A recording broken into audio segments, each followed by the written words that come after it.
Saudari dan saudara yang terkasih, kembali di Kristus Medium, kita melanjutkan perjalanan refleksi kita di masa Advent ini. Kita di minggu ketiga masa Advent. Minggu ketiga ini sering juga disebut sebagai Minggu Gaudete. Gaudete itu suatu seruan yang berarti bersukacitalah.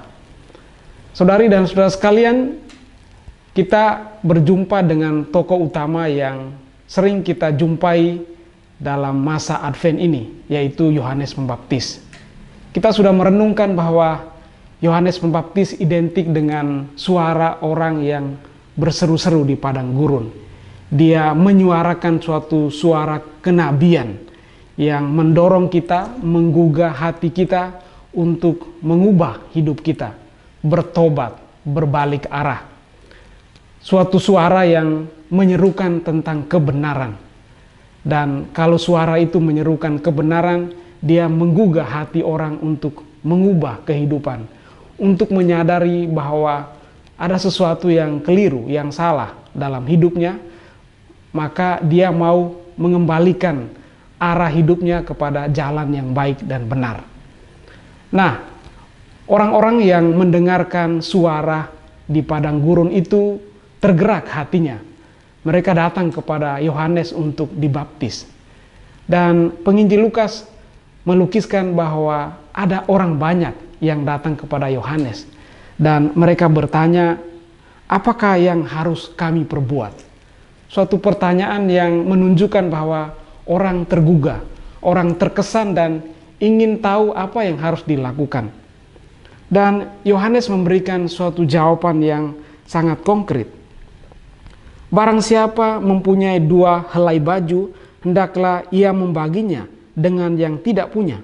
Dan barang siapa mempunyai makanan, hendaklah ia berbuat demikian juga.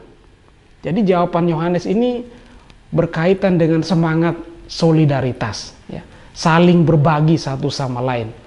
Barang siapa mempunyai makanan yang lebih, pakaian yang lebih, hendaklah ia tergerak hatinya untuk berbagi dengan orang-orang di sekitarnya yang lebih membutuhkannya.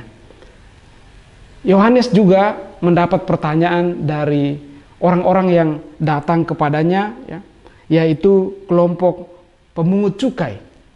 Dan mereka mengajukan pertanyaan yang sama, apa yang harus kami perbuat?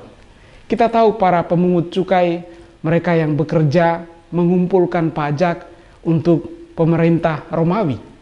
Dan di sana ada godaan bahwa mereka akan menyalahgunakan, ya, apa yang mereka kumpulkan itu.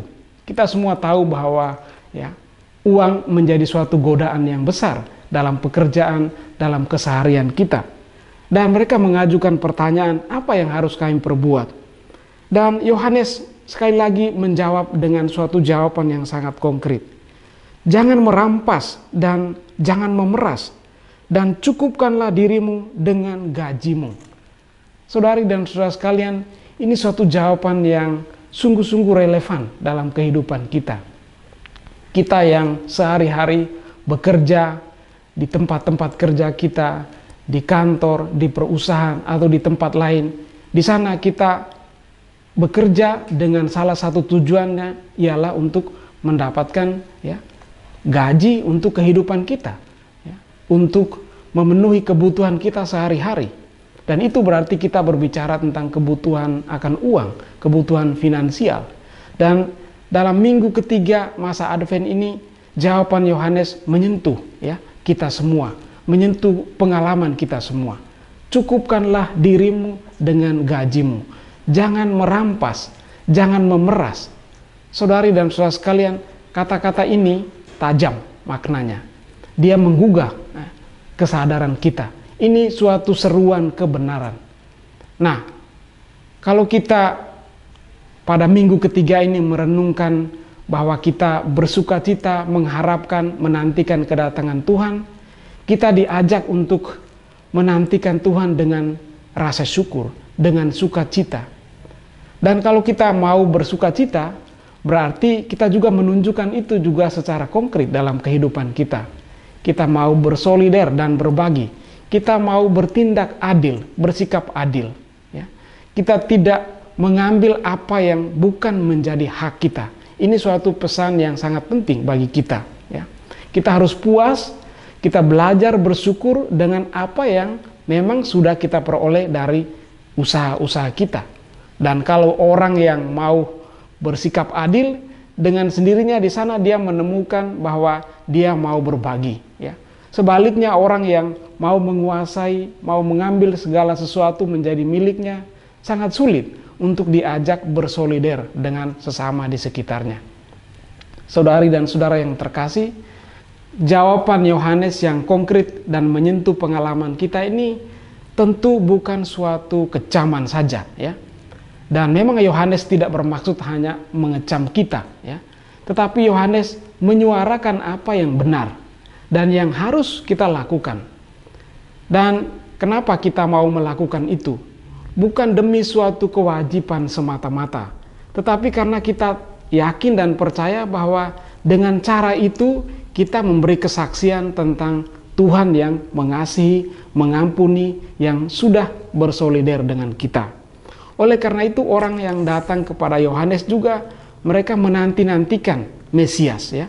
Mereka mengira bahwa Yohanes itu Mesias, tetapi kemudian Yohanes mengatakan bahwa akan datang Mesias, dia yang lebih besar. Yang dikatakan oleh Yohanes, Yohanes pun tidak pantas, ya, untuk melepaskan kasutnya, ya. Maka orang banyak itu menanti dengan sukacita. Kenapa sukacita?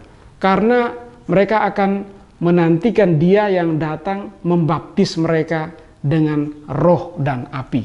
Kalau Yohanes membaptis dengan air, Mesias akan datang untuk membaptis kita dengan roh dan api.